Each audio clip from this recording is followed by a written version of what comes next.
Assalamualaikum, Football United ringan amatiran ala gue. Kali ini seperti yang gue katakan di video review quarter final atau perempat final dan juga di live commentary, gue akan bikin preview sekaligus juga prediksi ringan amatiran gue di pertandingan semifinal Piala Dunia Qatar yang akan mempertemukan 4 tim ya. Argentina akan menghadapi Kroasia dan juga Prancis akan menghadapi Maroko. Nah, sebelumnya gue akan tanya dulu nih ke anak-anak gue. Mas Arkin, Kroasia lawan Argentina, siapa yang menang? Kroasia. Harvey, Kroasia, Argentina, siapa yang menang? Kroasia. Dua anak gue megang Kroasia ya. Oke, kalau Maroko lawan Prancis, siapa? Prancis. Arkin? Maroko atau Prancis gak tahu. Oh, nggak tahu. Oke, yang satu Prancis, yang satu nggak tahu ya, nggak pasti. Oke, kali ini sebelum gua kesana, gua ingin agak flashback sedikit ke quarter final. Menurut gua quarter final Piala Dunia Qatar ini luar biasa sulit untuk diprediksi, sulit untuk ditebak. Gua ringan amatiran dari 1, 2, 3, 4. Dari 4 tebakan ya atau prediksi, hanya satu yang betul, yaitu Prancis. Belanda Argentina, salah gue karena gue memprediksi Belanda, ternyata Argentina yang lolos dengan adu penalti tentu saja. Kroasia Brazil, gue prediksi Brazil, tapi justru Kroasia melalui adu penalti yang lolos. Maroko Portugal yang gue perkirakan akan mampu lolos ke semifinal, ternyata Maroko membuat kejutan. Jadi dari 4 tebakan, kali ini gue tidak seperti di 16 besar ya. Ini buruk sekali. Hanya satu, yaitu adalah Perancis. Tapi menurut gue ringan amatiran tentu saja banyak juga mungkin ya prediksi-prediksi yang tidak betul atau tidak tepat di quarter final kemarin. Memang syarat dengan kejutan. Nah, bagaimana dengan semifinal? Langsung aja gue akan bahas pertandingan pertama antara Kroasia menghadapi Argentina. Kroasia tentu saja mengejutkan, menaklukkan Brazil, yang membuat gue terkesima dengan skenario ataupun strategi Kroasia ketika menghadapi Brazil adalah bagaimana mereka bisa bermain dengan pola yang tepat, dengan taktik yang pas, dengan strategi yang oke juga untuk meredam permainan menyerang Brazil. Brazil yang di pertandingan-pertandingan sebelumnya bermain atraktif, bermain tajam, dengan kecepatan, dengan ketajaman. Ini mampu diredam. Tite bahkan harus mengganti hampir semua pemain penyerangnya kecuali Neymar. Karena memang melihat kebuntuan yang sangat dalam ya di lini serangnya. Sementara Kroasia bisa tampil kokoh, nyaris selama pertandingan bahkan. Yang hebatnya juga ketika mereka akhirnya mampu gawangnya dijebol di menit-menit krusial, mereka tetap tampil tenang, mereka tampil klinikal, mereka bisa menyamakan kedudukan di menit-menit yang akhir juga. Ini menurut gue sangat luar biasa sehingga mereka akhirnya bisa memaksakan ke adu penalti. Di sini gue melihat dua hal. Seperti biasa dua hal, yaitu adalah nomor satu, bagaimana sistem atau strategi dari Kroasia ini menurut gue sangat pintar, sangat cerdik, dan juga sangat disiplin. Bagaimana para pemainnya ini mengimplementasikan hal tersebut di atas lapangan. Gua melihat bagaimana Zlatko Dalic, pelatih dari Kroasia ini, ya dia sangat pintar ya membaca situasi. Tentu saja skuad Kroasia ini atau tim Kroasia merupakan finalis dari Piala Dunia Rusia, di mana kesepahaman antara pelatih dan juga para pemainnya menurut gua ini memegang kunci yang sangat penting bagi perjalanan Kroasia. Sebagai catatan, Kroasia di putaran final Piala Dunia ini dari grup maupun juga knockout belum pernah meraih atau belum pernah merasakan kekalahan di permainan normal ya, artinya 90 menit ataupun bahkan plus perpanjangan. Ini merupakan rekor yang juga cukup baik. Dan mereka sudah punya pengalaman di adu penalti 2 kali ketika menghadapi Jepang dan juga menghadapi Brazil. Bagaimana nanti ketika menghadapi Argentina? Argentina tentu saja juga tampil cukup baik dengan mengalahkan Belanda di pertandingan yang syarat dengan emosional. Dengan adu penalti tentu saja Gua melihat Lionel Scaloni ini masih lebih banyak mengandalkan permainan individu, terutama dari seorang Lionel Messi. Sekian persen Argentina ini ada di Lionel Messi. Belanda berusaha untuk bisa menghentikan Lionel Messi di babak pertama. Menurut gue secara umum berhasil, tapi tetap ada colongannya ya. Itu ketika Lionel Messi mampu memberikan assist brilian kepada Molinya. Nah, menurut gue ini juga akan menjadi perhatian dari Kroasia tentunya di pertandingan nanti di semifinal. Perjalanan Argentina sendiri kalau gue lihat dari grup ya, kalah menghadapi Saudi Arabia, menghadapi Meksiko menang, Polandia menang, lalu ketika menghadapi Australia dan juga menghadapi Belanda, gue melihat ada faktor fokus dan juga konsentrasi dari pemain Argentina, utamanya pemain belakang, ini belum stabil. Dan bukan tidak mungkin melihat gaya permainan Kroasia ketika menghadapi Brazil, di mana mereka juga bisa tampil klinikal, terutama ketika mereka di situasi genting, ketika mereka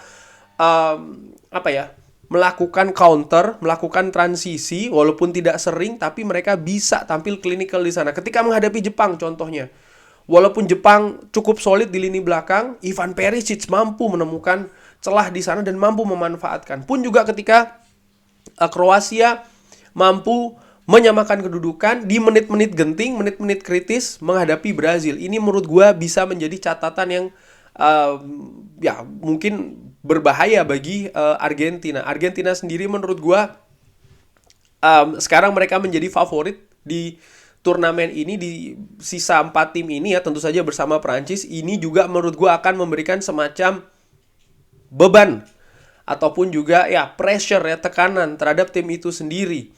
Bagaimana ini sekarang Lionel Scaloni untuk bisa merubah tekanan tersebut menjadi support, menjadi booster.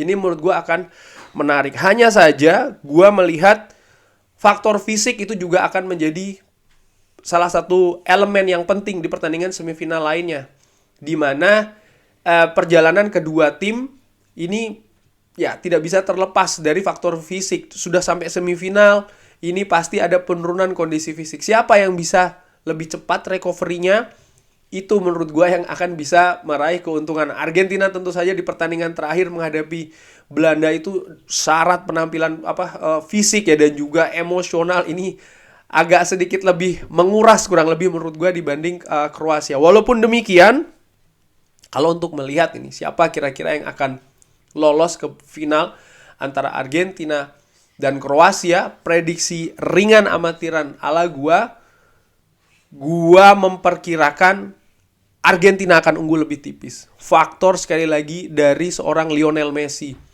di turnamen ini luar biasa. Dari sisi teknis, sekali lagi dari sisi teknis, dia bisa merubah keadaan sepersekian detik. Memang betul di Kroasia ada juga Luka Modric, tapi gua melihat dari daerah operasinya ini kan berbeda. Modric mungkin lebih di tengah sebagai kreator, sementara Messi ini lebih ke depan. Nah, berbahayanya tuh ada di situ. Gua melihat ketika menghadapi Meksiko contohnya, ketika menghadapi Poland, atau bahkan ketika menghadapi Belanda, sepersekian saja dia bisa mendapatkan space dalam waktu 1, 2, 3 detik katakanlah ya. Ini bisa merubah keadaan, dan ini menurut gua bisa jadi pembeda di pertandingan tersebut. Jadi gua mengunggulkan sedikit Argentina, sekalipun walaupun gua memprediksi Argentina, tapi gua akan mendukung Kroasia. Ini ya.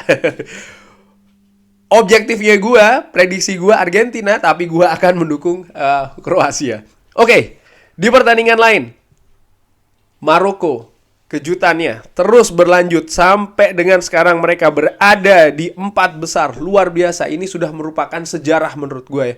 Ini sudah merupakan bahkan kemenangan bagi Maroko di turnamen ini. Bagaimana mereka bisa melangkah sangat jauh ya, bisa sampai 4 besar, bisa sampai semifinal. Ini akan menghadapi favorit ya, gue bilang favorit, juara bertahan Perancis. Gue ingin membahas dulu dari Perancis tampil menurut gua tidak cukup meyakinkan ketika menghadapi Inggris. Di babak pertama mereka lebih banyak mendapatkan momentum, mereka lebih agresif, tapi di babak kedua menurut gua Inggris mampu memberikan perlawanan. Yang membedakan menurut gua faktor pengalaman dan juga faktor klinikal di sana, di mana gol dari Giroud itu memperlihatkan hal tersebut.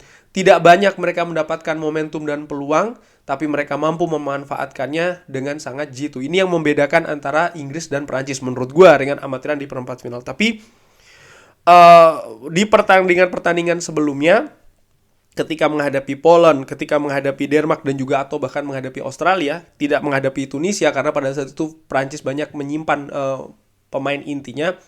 Gua melihat permainan agresif, permainan menyerang ya, ofensif, terutama dari sektor sayap Ousmane Dembélé dan juga Kylian Mbappé. Ini hampir menjadi semacam kayak trademark dari Prancis. Dari lini tengah jelas ada kreator seorang Antoine Griezmann ditopang dengan Adrien Rabiot dan juga Tchouaméni. Menurut gue ini hampir pasti akan dimainkan dan sistemnya pun juga mungkin gue perkirakan akan seperti itu. Bagaimana Maroko? Maroko juga tampil luar biasa di turnamen kali ini. Mereka, catatan yang impresif adalah mereka belum pernah kalah. Itu nomor 1. Nomor 2, mereka belum pernah gawang dari Bunu belum pernah kebobolan dari tim lawan di 2 kali 45 menit plus injury time bahkan ya, ataupun juga perpanjangan waktu, belum pernah dibobol oleh tim lawan. Satu-satunya gol yang diderita itu adalah ketika menghadapi Kanada, dan itu adalah gol bunuh diri dari pemain Maroko sendiri. Jadi menurut gua bagaimana lini belakang dari Maroko ini luar biasa, dan memang ini yang menjadi semacam kayak senjata andalan di turnamen kali ini. Luar biasa sekali Maroko, lini pertahanannya yang tentu saja pelatih Walid Regragui ini bisa mengimplementasikan gaya bertahan yang sangat kompak, sangat disiplin, lalu juga bagaimana sistem pressingnya juga sangat terorganisir, mulai dari depan, bahkan depan, tengah, dan juga belakang. Ini sangat menyulitkan tim-tim seperti Spanyol yang hanya bisa berputar-putar saja, passing-passing saja, tidak bisa menemukan solusi. Portugal kemarin pun juga demikian. Bernardo Silva, Bruno Fernandes tidak bisa menemukan solusi. Memang mereka ada beberapa peluang, tapi selain digagalkan oleh lini pertahanan ataupun juga kiper Bunu, dan juga faktor luck ya, menurut gua di situ juga ada tetap yang menggagalkan mereka kurang lebih. Sehingga ya ini akan kembali menurut gua diperagakan oleh Maroko. Pertanyaannya adalah, bisakah mereka tampil fokus, bisakah mereka tampil disiplin, bisakah mereka dengan kondisi fisik tentu saja yang sudah berbeda dari babak perempat final, dari semifinal, dari babak 16 besar juga, bisa tidak mereka ini mengulanginya di babak semifinal menghadapi tim juara bertahan Perancis? Ini menurut gue juga pertanyaan besar. Kemarin ketika menghadapi Spanyol di menit-menit akhir terlihat memang sudah ada kelelahan di pasukan Maroko. Ketika menghadapi Portugal pun juga demikian. Bahkan beberapa pemain juga cedera. Nah, ini menurut gue sudah menunjukkan memang ada penurunan fisik. Faktor semangat, faktor dukungan yang gue pikir nanti akan mengalir cukup deras di pertandingan semifinal, mungkin mayoritas untuk Maroko. Mungkin bisa jadi juga ini akan menjadi semacam kayak dorongan ya, booster untuk penampilan para pemain di atas lapangan. Yang unik di partai nanti, Kylian Mbappé akan berhadapan dengan Achraf Hakimi.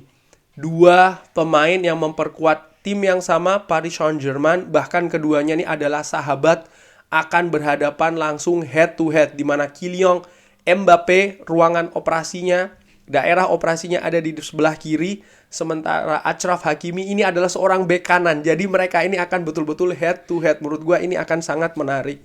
Nah, Maroko menurut gue akan tampil seperti dalam tanda kutip biasa, bertahan dengan sangat solid, berusaha untuk bisa keluar menyerang, melakukan transisi dengan cepat. Kalau mereka bisa tampil klinikal, mereka bisa konsentrasi, gue pikir mereka akan bisa mendapatkan 1, 2, mungkin 3 peluang ya, yang mudah-mudahan mereka bisa manfaatkan dengan baik, sehingga ya tentu saja akan memberikan perlawanan bagi Perancis yang menurut gue lebih diunggulkan kali ini. Bagaimana soal prediksi, perkiraan ringan amatiran?